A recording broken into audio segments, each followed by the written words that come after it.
নমস্কার, আসসালামু আলাইকুম।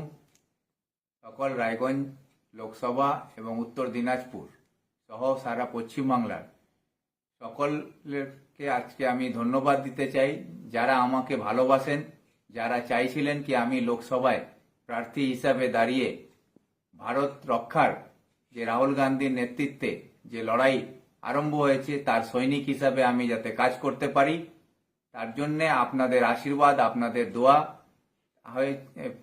জন্য আজকে আমি কংগ্রেস দলের হয়ে প্রার্থী হিসাবে আমার নাম ঘোষণা হয়েছে। তার জন্য আমি কংগ্রেস পার্টিকে ধন্যবাদ দিই।